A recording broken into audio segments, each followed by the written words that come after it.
The Greedy Hunter and the Talking Drum. Long ago, in the peaceful village of Aragbo, there lived a hunter named Ojo. Ojo was the best hunter in the land, strong, brave, and skillful with his bow. But Ojo had one terrible weakness: he was greedy. Whenever he killed an antelope or a bush rat, he would hide all the meat. He never shared with the elders, not even with the hungry children. The villagers called him Ojo the Greedy. "Why should I share what I worked for? Let them hunt for themselves," Ojo said, defiantly. One day, Ojo heard an old story about a magical drum hidden deep inside the Forest of Echoes. It was said that whoever found the drum and beat it 3 times would become rich and powerful forever. Ojo's eyes widened.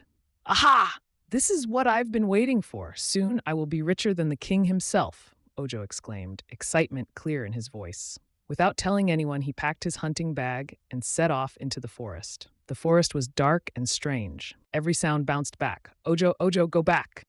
Even the forest knows my name," Ojo said, amused. After walking for hours, he reached a clearing. There, under a giant Iroko tree, stood a beautiful drum, glowing in the sunlight. It was carved with golden patterns and small cowrie shells that jingled softly in the wind. Ojo's heart pounded with excitement. He lifted the drum carefully and whispered, "Now let me see what magic you hold," Ojo said, eager. Ojo beat the drum once. Boom! The drum boomed deeply and mysteriously, asking, "O hunter, what do you seek?"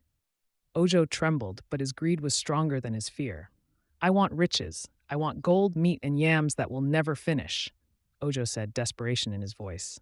The drum warned, "You shall have what you desire, but remember, share your blessings or you will lose it all."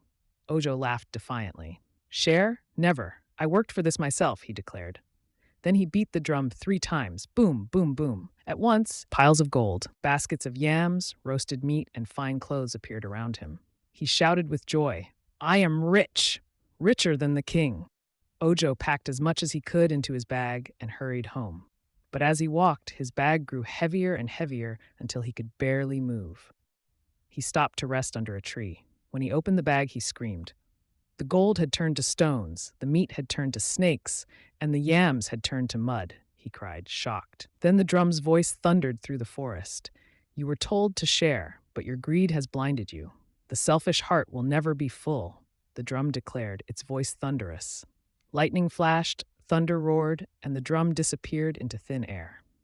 Ojo ran home, crying in shame and fear.